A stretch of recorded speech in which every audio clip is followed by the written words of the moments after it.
Ready? Oh, hold on. Yeah. Hold on. Before I do that, actually, I have to stream this real quick onto the Facebook. The whole point of why I'm doing this.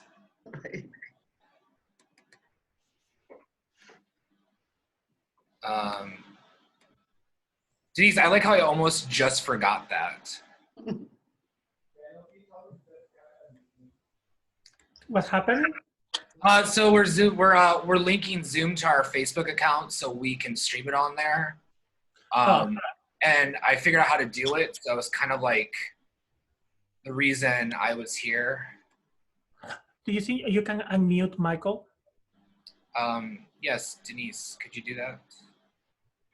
Okay, and we're going live on Facebook. I will tell you when it's completely set. I should be able to unmute. Michael's unmute.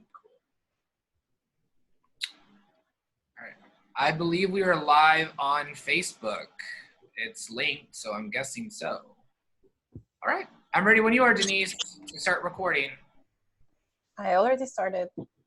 Oh, well, that's embarrassing. All right. Well, welcome, everybody. Happy Friday. Oh, my gosh. For those who do not know, my name is Tyler Cargill.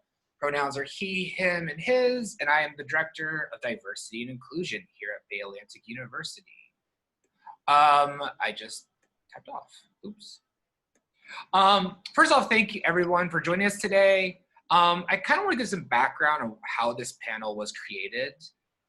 It was kind of a little brainchild of me talking and discussing with friends and colleagues the differences and sometimes unexpected individuals, and especially some of my acquaintances I was noticing on social media, especially in the LGBTQ plus community, attending a lot of the protests for the last few weeks regarding George Floyd and Breonna Taylor, calling for the change in policing and defunding. And I found it kind of curious about that.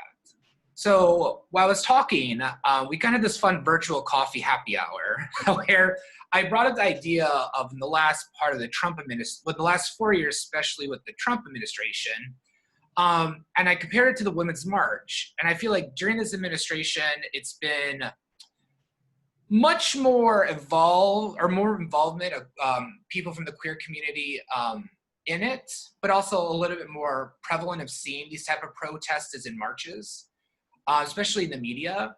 And I think when we kind of think back about people from the LGBTQ plus community involvement, just like the original riots at Stonewall in like 1969, which arguably is where the modern day queer movement took off.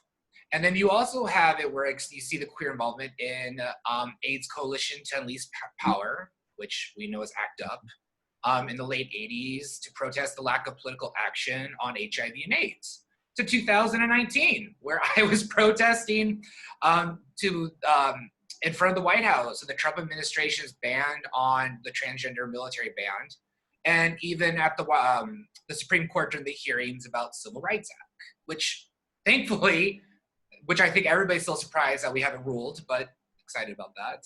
And that's just a few examples. But then it kind of came to the point where I'm like, I really want to have this discussion with people. And bam, here we are, which created the question, what does the role of the LGBTQ community in modern protesting look like? And with it being Pride Month, it worked out quite well in my favor. So I wanted to further explore this. I want to create this dialogue, and that introduces me to my panelist. When I just give your name, if you just want to give a little bit about who you work for, who you are, your passions, I'd love that. So first off is Sheridan.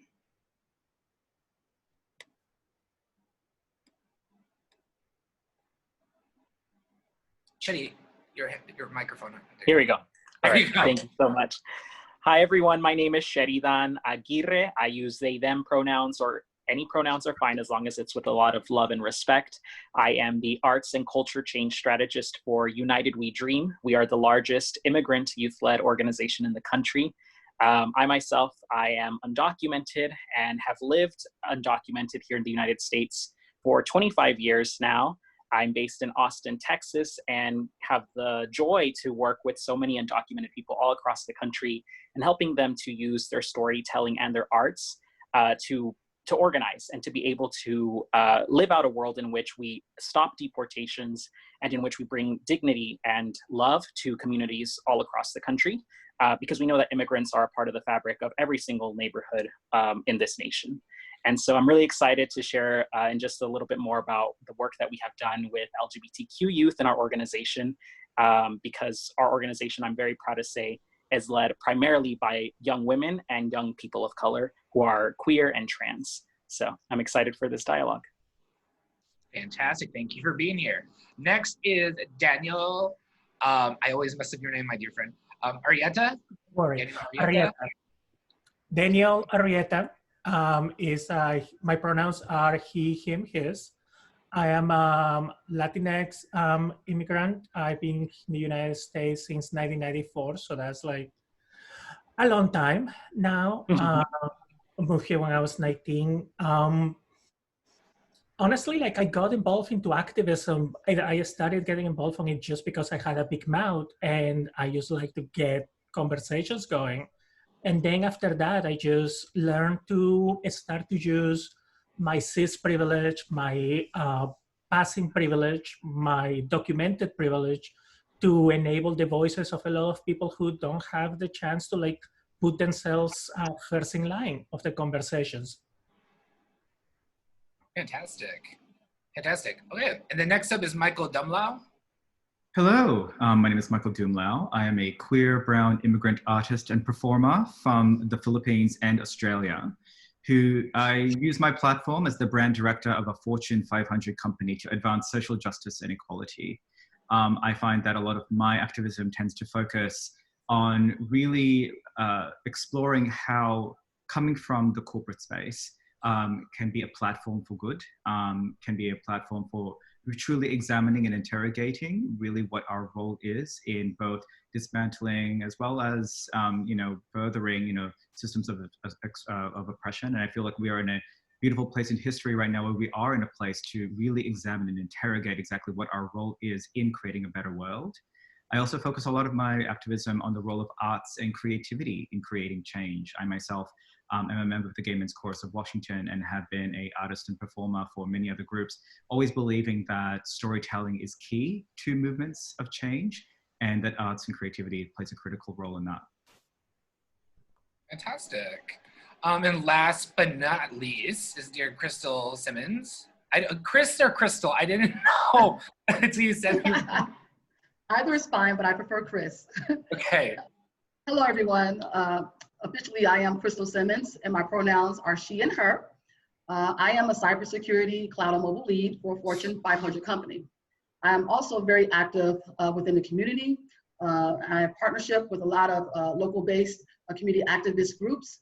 My experience with activism started early on. I am from generations of civil rights leaders and activists. And also, I happen to be experienced in activism within the DC area as a graduate and spending over 20 years here. It's kind of hard not to, take a choice and be active and really, to have a voice for all communities that are needing equality in this area. Another passion of mine is also within my Fortune 500 company that I work for. I am co-chair of their LGBTQ BRG, Business Resource Group, and I also chair their African American Network Business Resource Group, doing a lot of recruiting and building that diversity pipeline for that Fortune 500 company. So happy to be here and engage in the conversation. Ooh, I'm excited. All these introductions got me going. Woo! All right, so let's just dive in. Also, if you have any questions for the panelists, please feel free to message them to me. The last like 10, 15 minutes, we'll answer them. Also for everybody, if you can speak up a tad bit louder sometimes, that'd be super. We all know that Zoom and everything, sometimes we can't hear. So Chris, you're up first.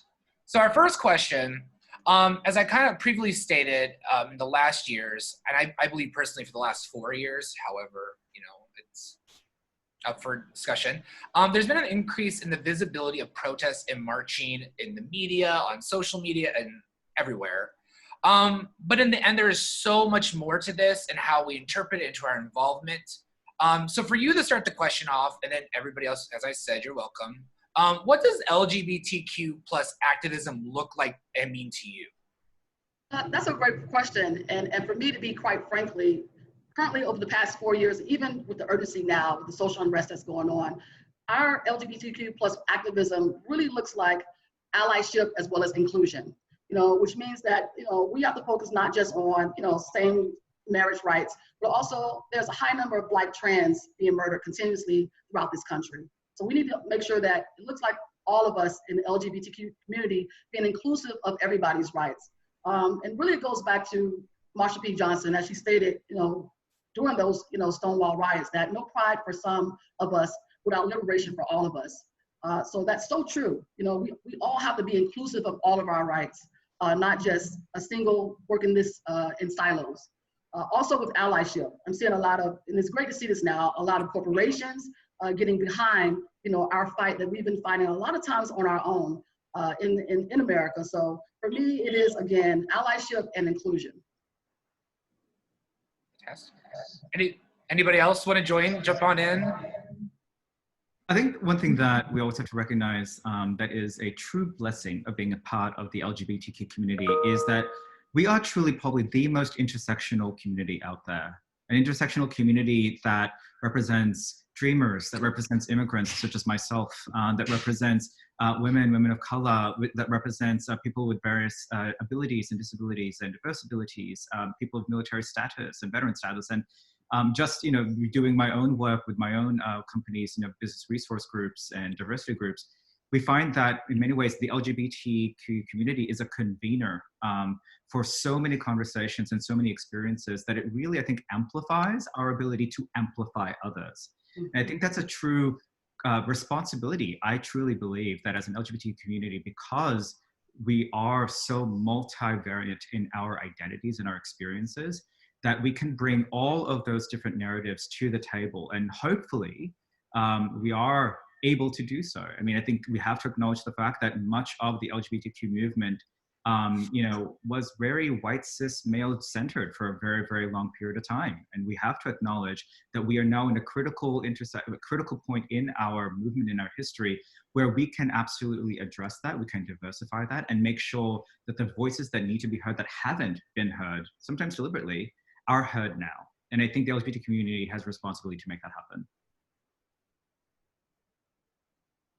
Yeah, jumping on what Michael has said, I find that it's going to be part of the future of LGBTQ activism, is that in many ways the price of admission has gotten much higher, because you need to come in. Like when I started doing this, I used to start talking. I started having a conversation, and I depended on a lot of my my siblings of color to educate me and school me into the proper way to start conversations, or to not center myself in the conversation. And at this point, if an ally, like one of those white cis voices that Michael has referred to, try to jump in without any of that knowledge, without having done any of the research, they don't come across as an ally. They just come across as somebody who's taking up space and diverting the conversation away from what we should be centering on into yet again babysitting. Yeah, I resonate with a lot of what the other folks have shared. I think I believe that every single person has a role to play in activism, including LGBTQ folks. I especially agree with what Michael mentioned about this community really being having multiple identities and multiple types of experiences. And certainly at United We Dream, we've also been learning a lot about that ourselves, and it's shown in the growth of our organization. So back in 2013-14, much of our LGBTQ leadership was organizing campaigns that were all about storytelling, but sometimes put us into our own LGBTQ immigrant silos. And by that, I mean that we had a campaign called No More Closets, which was all about liberating trans and queer people from detention camps, because we knew that they faced increased risk of being put into solitary confinement for days and days and days as a way to protect them from straight folks who were detained much like them. Likewise, on another side, we had a campaign called that first one was called Break the Cages. No More Closets was our storytelling campaign around young people coming out as queer, trans, and undocumented. But over time, we began to understand that, you know, the way in which we presented or the way in which we created those spaces for folks to share those stories and to expose what the problem was, in some ways left out other folks who were facing similar risks. So by saying break the cages, we were not, it was almost like an exclusion of Black folks who were being detained in harmful ways in detention camps, folks who were living with HIV. You know, there's folks who, of course, are experiencing these overlaps in identities.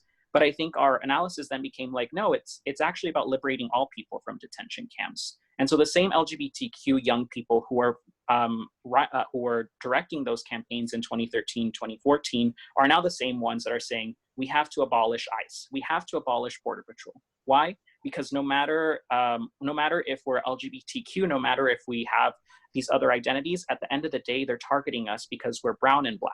And that's what it comes down to. And so I think we've really strengthened our conversations around race and how that intersects with our LGBTQ identities. And again, other identities that fall outside of race, like class and ability or disability. But every single person has a role to play here, and truly our liberation is all bound in one another. And I think over these last 4 years, we've seen LGBTQ people in different kinds of movements like climate justice, defunding police, of course.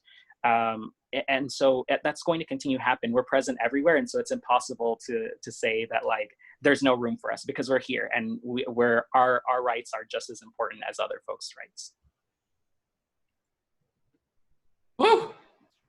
Okay, that was okay, amazing. I was really waiting for "We're Here Queer" moment coming out, but I didn't get it. I was a little disappointed, but I'm all for it. And since you kind of ended on that, I would kind of like to move on to you, Sherry, and say, since you did talk about, and you were addressing the various aspects of involvement and everything, kind of for everybody and from your own experience, what elements go into planning and like executing a protest and movement, from involvement to every other particular that you're familiar with? Because I'm sure there's a lot of them. Yeah, sure thing. So over my time, I've been with United We Dream for 8 years. And I first joined them when I turned 18. First time I came out as undocumented, and it was maybe my second or third time coming out as queer. And over time, you know, kept coming out in different forms to different people. And throughout my time with United We Dream, I've met a lot of friends who are like, well, how do I get involved? What can I do? Is it safe for me to go out to protest? Is it safe for me to be an activist if I'm brown or Black, or if I'm an immigrant, or if I'm any of these other things? And the truth is that there's room for everyone in activism. Whether that's like at home, you know, creating content that maybe will bring joy to folks who are in your circle of like your community, or if it's out on the streets. And if it is that you're going out onto the streets to take part in activism, I think the really important part to know is that a lot of the protests and marches that folks see on TV have organizers behind them, right? There's always an intent for change. And there's room for everybody, right? Whether that's you that's leading a chant out on the street, if you're creating the art, or if you're a medic, right? If you are a nurse or someone who has some background in the health industry, taking care of folks who might be participating in that march, bringing water, bringing supplies, looking after, maybe you have a loved one who is wanting to take part in the protest but has children, looking after those folks' children. Like, everybody can play a role in this, because we all come with different experiences and abilities. For us at United We Dream, it's always important to ensure that protests are peaceful and nonviolent, because we have seen that those types of direct action are the ones that allow for more people to participate, right? Like, folks are less likely to show up to an action if they know that violence is going to be involved. But we also do not disparage those folks who, you know, as we have seen in the uprisings, we don't disparage folks who have taken part in riots, because we know at the end of the day, the core emotion behind that is anger towards racism and the ongoing effects of slavery that have happened for generations. So I would say, you know, if you're looking to take part in a rally or protest, show up. Most likely it will be an event that is organized. If you're uncertain, look up the organization or the people behind it, right? Make sure that they have had some experience in this before, and come as you are, right? Don't be afraid to show up as yourself and to grow, because the growth part is probably going to be the biggest takeaway that you'll have from that experience.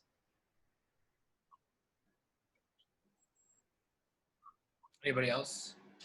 Yeah, I just want to say that I agree with Sherry that, you know, anybody can play a role in activism, but important to know is technology is playing a critical role right now when it comes to activism. It is reaching and allowing those who may not, you know, feel comfortable or nervous about participating, you know, in a on-site, you know, protest to be able to still participate. So technology, when it comes to even the hashtag Black Lives Matter, that grew from technology. So we definitely have to, you know, make sure that we give credit there and recognize that this is really changing the way that protest and activism has been over the last 30 years. We know from, you know, Selma, it was still organized, but organized on foot. But now it's about having the capital of technology and the resources to be able to really organize virtually, such as what we're doing right now. So I just want to point that out. I think also because of technology, we're now noticing allyship and partnerships. Who knew that K-pop stans were going to be the heroes we always needed but never knew, right? Right. And you know, something I actually had to do a deep dive, frankly, into the K-pop culture to understand why this was. And apparently this is part of their culture. It's part of what their, you know, the K-pop bands that they love and admire, they urge them to get involved in times of in activism and in charity work and in elevating voices when needed. And who knew that would have that was a thing? And I think what you have here is an opportunity for creativity, an opportunity for new partnerships and allyships. It does, however, require us to always be willing to listen and learn and not distract from, you know, the voices that need to be heard, and to always be willing to amplify and not, you know, overly distract, right, from what really needs to be said. So, but what I do appreciate is the fact that, you know, there are new people coming into the dialogue, coming into, you know, this awakening of sorts that I do appreciate. And I think it also demonstrates that in the day, like, there are different ways to protest. I myself am a child of activists and protesters. I grew up under martial law in the Philippines in the 80s, literally living under a dictator, like a real dictator, watching my parents suffer through water cannons and brutality and being hurt, literally just to fight for freedom for their children. And that I carried through my entire life to understand how I can contribute to movements of people that are always going to be struggling and always going to be fighting, you know, for freedom. And so what I've noticed is that, you know, as Crystal said, you know, we started in days when we marched on foot, and we still do that, but now we're also tweeting, we're also live streaming. Mm-hmm. We are sharing our experience of protest with others that cannot, yep, especially for those that are homebound, for those that don't have the mobility to leave their homes, are very susceptible to COVID infection. I think we still have to acknowledge that that's a thing. And that at the end of the day, we're able to share that experience with them and hopefully empower them to find other ways to elevate voices, to share articles, to educate themselves, right, on how to protest, you know, responsibly. I think what we see here is opportunity, and I really hope that people take it responsibly. Yeah, I think that a very important thing in the future of activism here is to, in a way, remove your ego. Don't try to think that you know everything that is to be done in the future. Just always be open to learn about the possibilities, because the young ones are actually going to teach us so many things along the way. We cannot be high-bound to the ways that activism has been done before. Mm-hmm. And I think all of this is also making me, reminding me too that there's kind of two things. I think along with the growth, I think I heard some folks here mention, like, listening to the people who are directly impacted for the solutions, right? Like, I feel like right now, in particular, with a lot of what's happening around the country around calls to defunding the police, sometimes people have questions of like, okay, I want to get involved in activism, but I don't want to do it if it's going to mean this solution. But that goes contrary to what what I firmly believe is the importance of following the people who are directly impacted. A lot of the folks who are making calls for defunding are the people who have experienced incarceration or racial profiling themselves, much like in the same way that the folks who led us to marriage equality are folks who are experiencing the feeling of loss of not being able to be there with their loved ones as they were dying because they couldn't get legally married, right? Or people who experience discrimination. It's always following the lead of those people who are closest to the pain, because they're going to be the ones that are closest to the solution. And I think, as Michael mentioned too, right, like culture moves super freaking fast. Sometimes policy doesn't catch up with culture. It took us so long to be able to see the day in which the Supreme Court ruled marriage equality the law of the land. But already, like the years prior, we had so many celebrities and everyday people telling their stories and making the point that this was the right way to go. And so whether you're out there protesting and marching hand in hand with your community members, or if you're at home and designing art, designing music, you know, we have the power to change the world around us through different ways. I totally agree with that. I just want to, you just remind me of something, you know, this goes back to, you know, even protests, you know, from 60 years ago. You can't wait on those in power to determine and dictate, you know, what is the solution. That has never worked.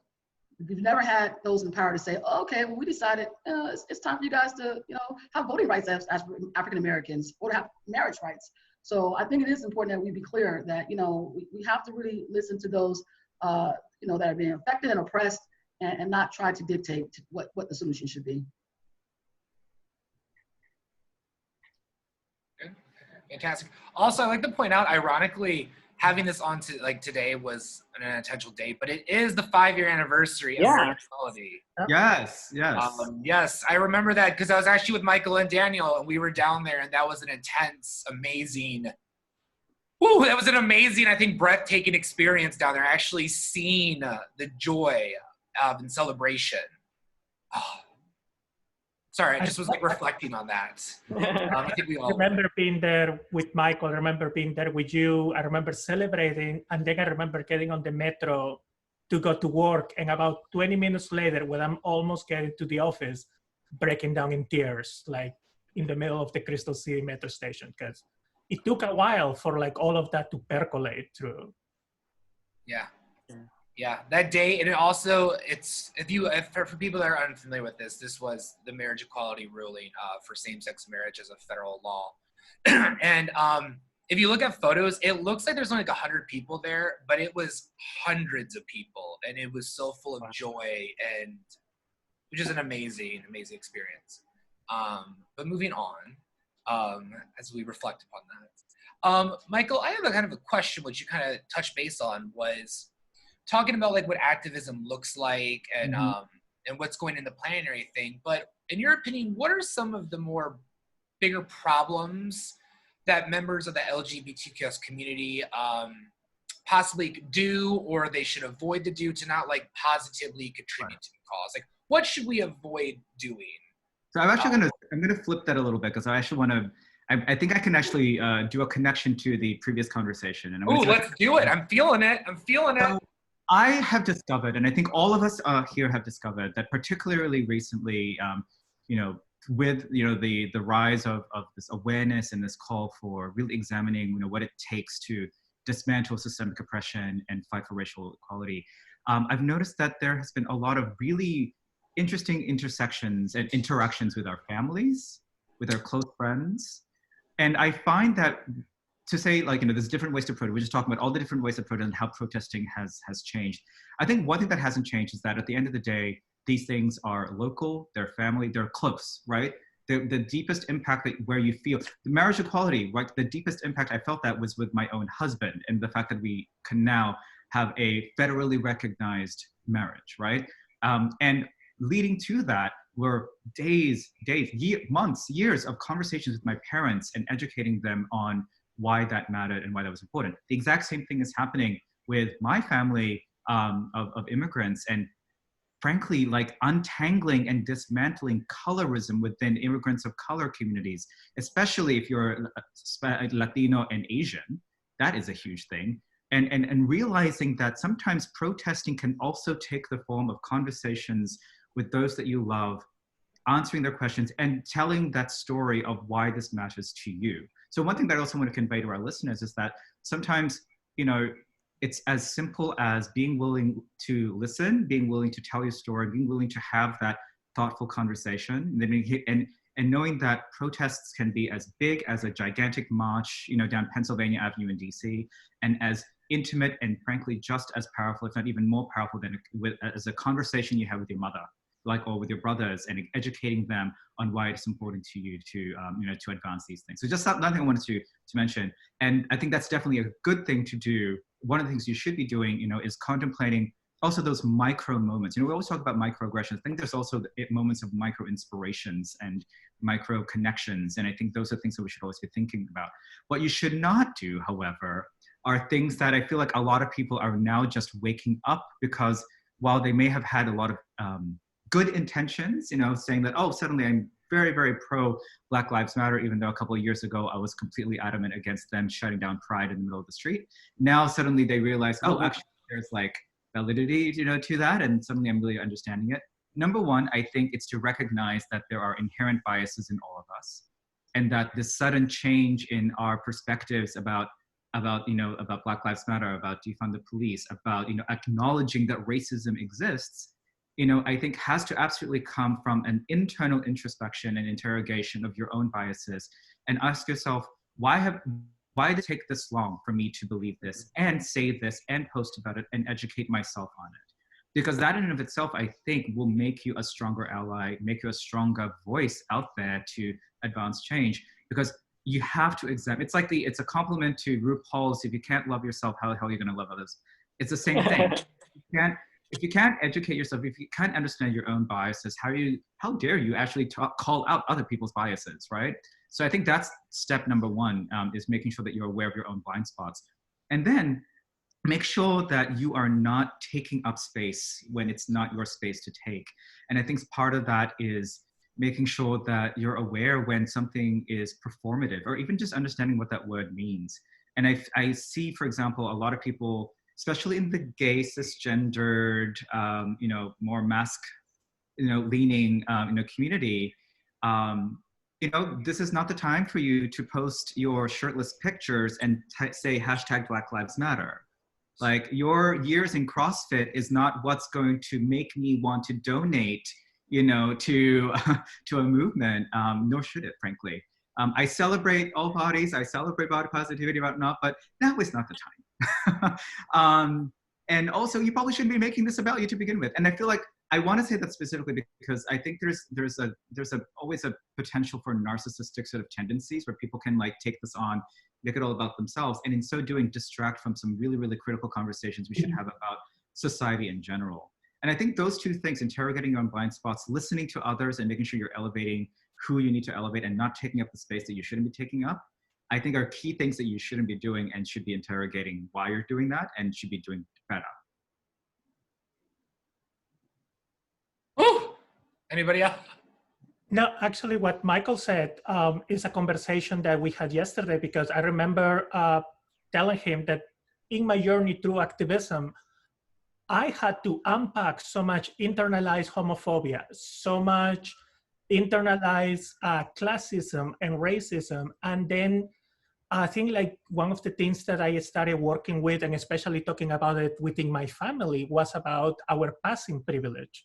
Like, a lot of people in my family were very light skinned, but because my family is very mixed, we're all like, oh no, we're the Latinx experience. We can speak for everybody here. And it's like, no, just because we have an aunt that is a lot more dark skinned and a lot more indigenous looking than we are, that doesn't mean that me with my more European look and my more light skin, that doesn't mean that I get to have her place in the conversation. So what Michael said about like looking inward, disassembling, like, you know, all of that colonialism that we have internalized, it's a very important step forward in the future of activism. And actually, I wanted to, if I can just do a really, really quick plug, especially for those of us of Asian Pacific Islander descent. I have been digging into the Asian American Racial Justice Toolkit. It is a toolkit that was prepared by a coalition of API organizations around the country. Be happy to post it in the chat if I'm able to. But it's an example, for example, of how we in immigrant communities, especially immigrant communities of color, really need to examine ourselves and our cultures, all the colonized perspectives that we have on Blackness, for example, and do the work of educating why that exists and why it's important to dismantle that, and why it's important as immigrants who frankly benefit from Black action. None of us get to where we are. None of us can have the jobs we are. None of us can have the education. None of us can benefit as immigrants if it were not for Black people, Black action, Black activism, Black marches, Black bodies, Black minds, Black voices. We cannot. So we owe them as immigrants. I implore you, we owe them that, to stand in solidarity. And this is a great resource for learning exactly how to do that. Yeah, and I just want to add to that, traditionally it has been, a fact that it has been African Americans that have been at the forefront and continue to be at the forefront, for all rights, when it comes to LGBTQ and just all civil rights. Because we have to understand, someone made a statement years ago, all rights are civil and all action is affirmative. And once we start to realize that and not put labels on civil rights or LGBTQ rights, but inequality is an inequality. And once we come together, again, I go back to inclusiveness and really be inclusive of our own community of our Black LGBTQ folks, all of us, then really that's the only way that this movement really is going to really have an impact on all of our lives and on America's lives. So it's important that we do have those personal, critical, hard conversations with ourselves and with our family. Really, if we really want to dig deep and really want to really be activists and really make a change in America and be heard. So I'll just say that again, it's up to all of us to bring this to our family, friends, and have those not just speaking but listening sessions as well, to really better understand all of our biases that we sometimes come with. I think I completely agree with everything that our other panelists have shared. I guess I would add to that in terms of folks not taking over someone else's space. I think that that introspection of loving yourself is super important. I think pride can take many shapes and forms, and embracing, I think, pride for oneself means also learning to build that empathy and pride for your other community members. I think at the root of white supremacy is truly just like a lack of pride, to be quite frank. At the root of homophobia is a lack of pride and a lack of confidence in oneself. And so really understanding yourself, loving yourself is, as Michael mentioned, going to, I think, allow you to grow and embrace discomfort as you're learning how to advocate for others or yourself. So I full-heartedly agree with that. I think that in terms of the other piece that you mentioned, Tyler, of like, what can folks avoid maybe doing that might be harmful? I think, yeah, surface level posts that are just like statements, those are great. Like, those are great. Getting a statement out is one thing, but taking action is another. And so I think always, if you see a petition online or a call to action by an organization to make a phone call, set aside some time to do it. I promise you, it's not that scary. In particular, petitions are so helpful. All you need to do is write your email, write some basic info. Folks need to hear, elected officials need to hear that people want them to take action on the things we care about. Phone calls always get the job done. In my experience, we do a lot of calls to members of Congress, and sometimes even 50 calls can make a difference, right? So if you grab, 5 of your friends, get them to grab 5 more friends and make a phone call, they'll be ringing. They might send you to voicemail, but it's okay. Drop that voicemail. All those things, taking concrete actions at with the people in power, which is typically lawmakers. Sometimes it might be a person at a business. All of those things are so important. So do take your time to share that. And like I said, do a little bit of your own research, right? Right now, I think a lot of people are trying to figure out, like, where do I go to figure out how to take action? So do a little bit of Google search if you want. Like, I'll also recommend a few to Tyler that maybe he could send out to folks after this that folks can look over. But do look for organizations that are led by people who are directly impacted and follow their lead, because much like Chris mentioned, right? Like we're only going to get through this together, and so we all got to be with each other. Yes, I agree. The one thing I'd also like to, as a moderator, leaving my 2 cents, is as somebody that is a white ally, and listening and figuring out how to better and be an ally and be involved in everything. The biggest thing, and I kind of like what Daniel said about unpacking all your homophobia, is realizing that you're not completely correct. And like when we go back to thinking of high school and stuff, and we have to basically take criticism and we get defensive, realizing like, wait, no, like I need to hear this. I don't want to get defensive. Please explain. And owning up to your mistakes. You know, I think because like a good example is like pronoun use. Sometimes if you're to meet somebody for the first time or you have a slip up, you know, you're like, I'm so sorry, I apologize. And the other person realizes that. So that's kind of my own little sense to kind of help out there is be open to that. Also, because Sherry brought it up, everybody, there is 25 of you. Please call and Louisville Police and ask for like justice on Breonna Taylor. Thank you. That's my opinion right there. I've been sending emails about every day and phone calls. My plug. Okay, last but not least, we're coming to you, Daniel, but for the cute little Q&A. Now, we kind of already touched base on this, but I want to really dive a little more deeper in that. And in your opinion, like what are the responsibilities our community has, just not in the present, but really in the future? I mean, it seems like every day is changing. We have no idea what the election will bring. We have our hopes. But let's be real, every month is changing. I mean, what happened to the murder hornets? Is that bothering anybody else that we had murder hornets not around anymore?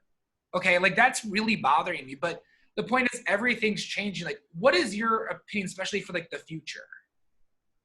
Well, this is an interesting question because we also have to be aware of the challenges on the mental health of people who are like on the forefront of activism, of trying to affect change, of trying to like, you know, open up dialogue. You know, like we are dealing with a lot. Like right now, like you said, murder hornets, like, you know, that could have been something that we had to deal with on top of everything else.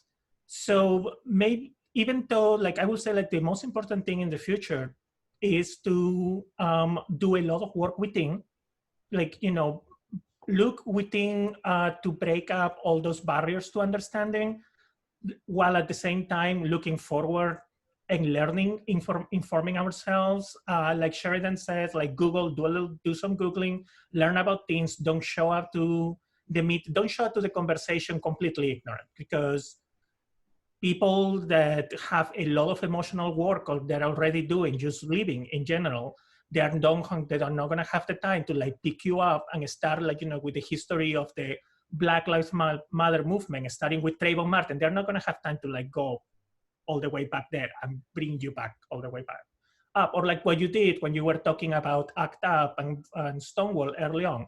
At the very least, have the basis of that before you come up. So educate yourself, but also look within yourself. Look at the reactions that education creates within you. And like those sore points, it's like when you like, you know, when you have a toothache and you are like probing at it with your tongue to like find out what's the thing that bothers you. Those points of resistance that you get when you are like absorbing all that information, ask yourself, why am I resisting this particular piece of information? Why am I resisting this knowledge? What is bothering me? And I find that then you not only become a better activist, you also like learn things about yourself that may even improve your mental health, like the way that you deal with the world. It may sound a little Disney, but like sometimes the best way to help yourself is to help other people. You learn so much about yourself by helping other people.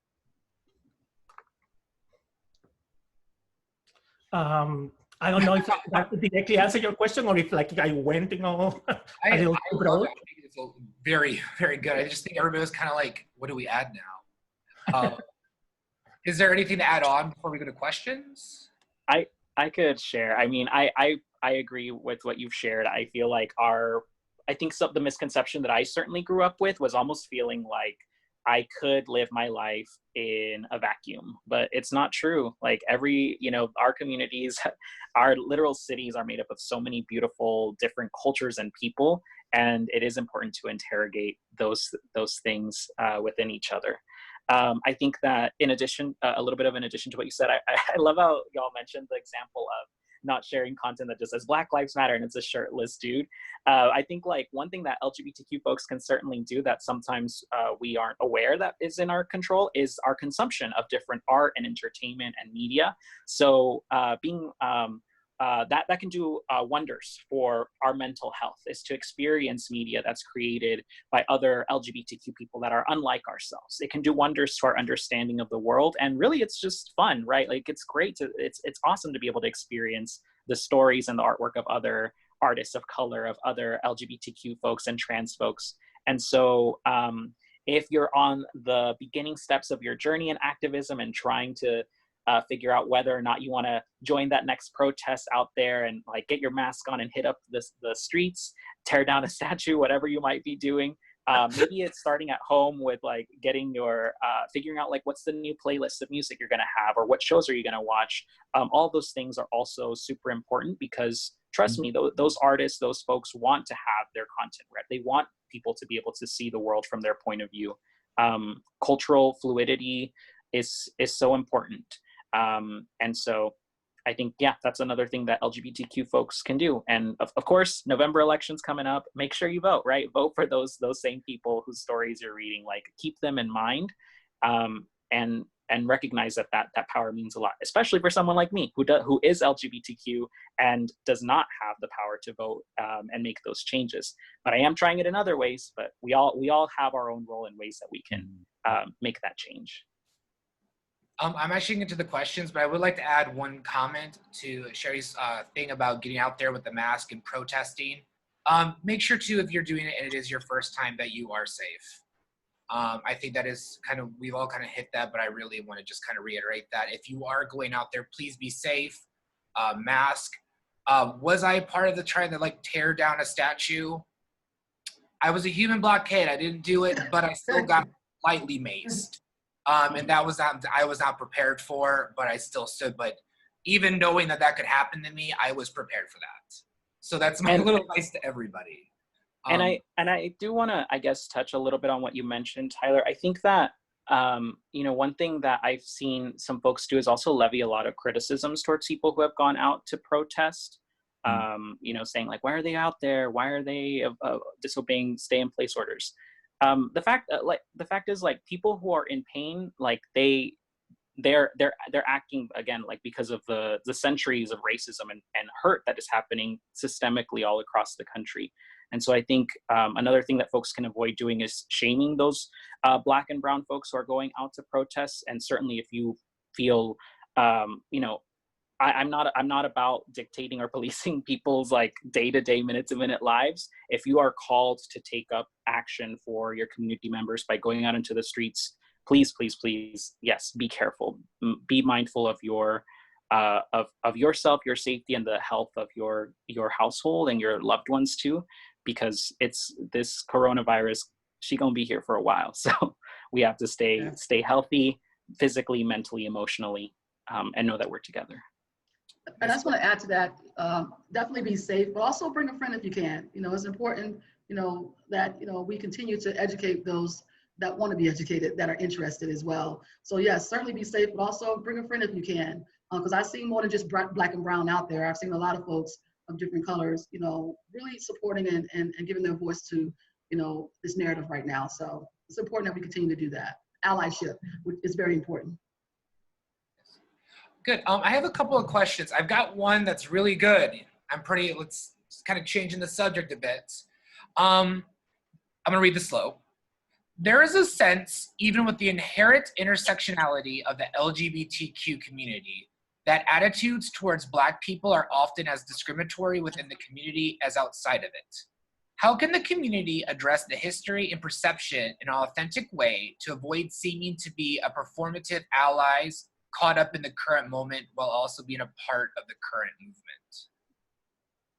So I think to answer that question, those who we need to address it by really acknowledging, that Pride was not always inclusive of African Americans. The LGBTQ community has had,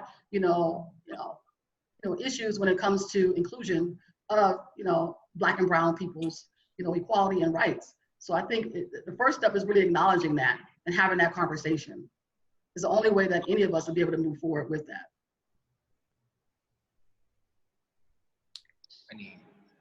What? So could you rephrase the question? Maybe I Is it about how? Let me. I'm gonna reread it again because it's a really well-written one.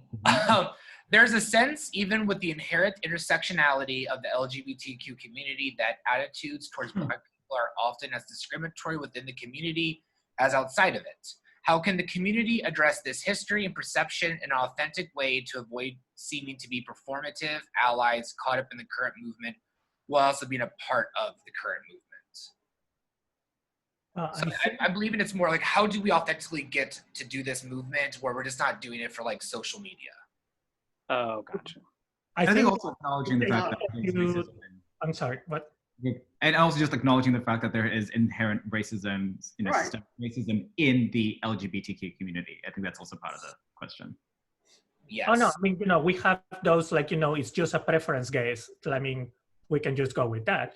But I think that if what we're trying to do is like dealing, for example, with social media, one good way to do it is take social media out of the equation. If you're going to a march, you can just do something as simple as leaving the check-in to a friend of yours who happens to be African American who's there with you. Don't make it about you. You are not the leader of this check-in. It's your friend who's the check-in. Don't post photos of yourself. Don't glorify yourself. Don't make yourself the center of the story. Like, it's you can start with very simple things as decentering yourself. Yeah, I understand the question a little bit more now. And I agree with Daniel on that. You have to take yourself out of, being at the center and posting, oh, shirtless guy, oh, I believe Black Lives Matter.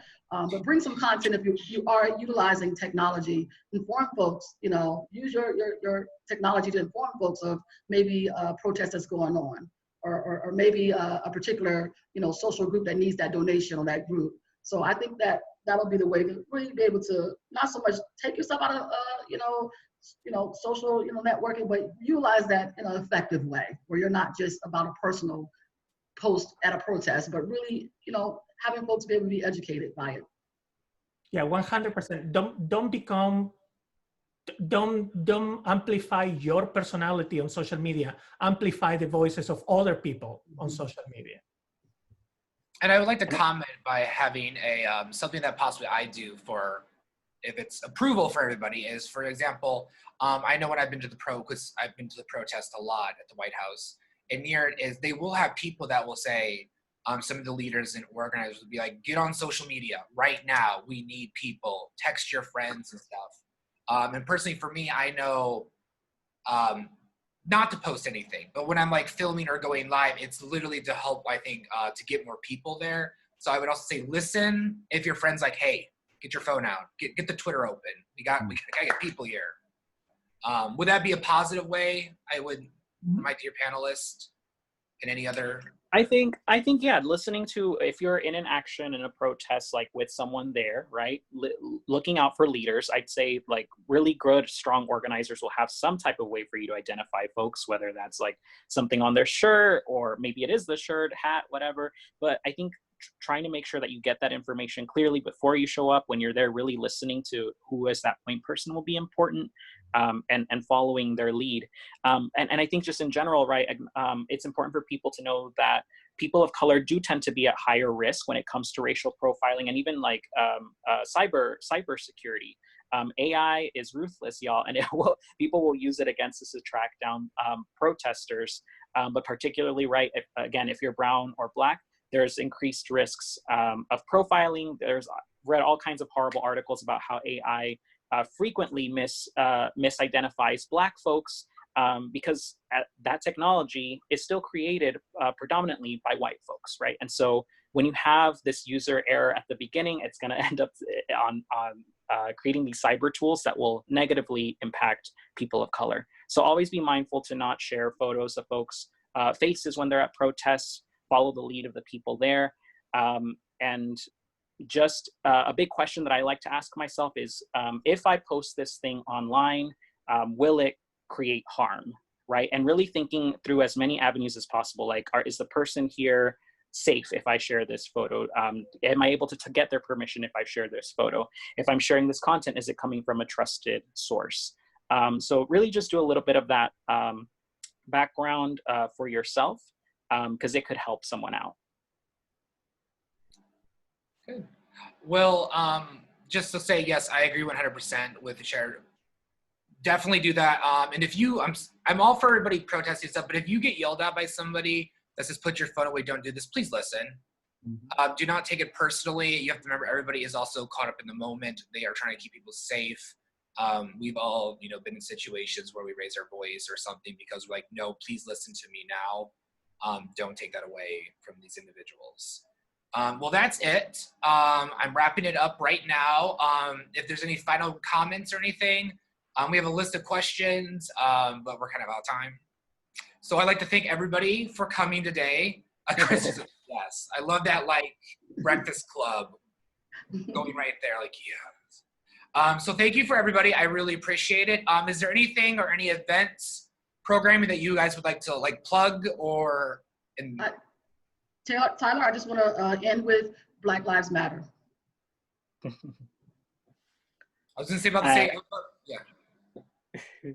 I would say, just if you want to follow us, you can look up United We Dream on Twitter or Instagram. We love to, I'm based in Austin, Texas, but we have a team of wonderful, awesome young people of color in DC that you can take action with. And although we are sheltering in place and as an organization, we are not taking action out on the streets, if you are out on the streets, we're here to support you to win that decision. While also maintaining your healthy boundaries. But follow us online and there will be different ways that you can plug in to support undocumented folks. And it's United We Dream, correct? Yes, United We Dream. Yeah, I was like, I don't know what it was, but just awesome. Well, thank you guys so much. I really appreciate it. I'd like to also say thank you again. Happy Pride. Black Lives Matter. Too. Yes. I've gained those cheers and chants. Thank you, everybody. This will be available on YouTube, and thank you for being a friend. Thank you. Thanks, Tyler. Thank you, Tyler. Bye, everybody. Hi, Tyler.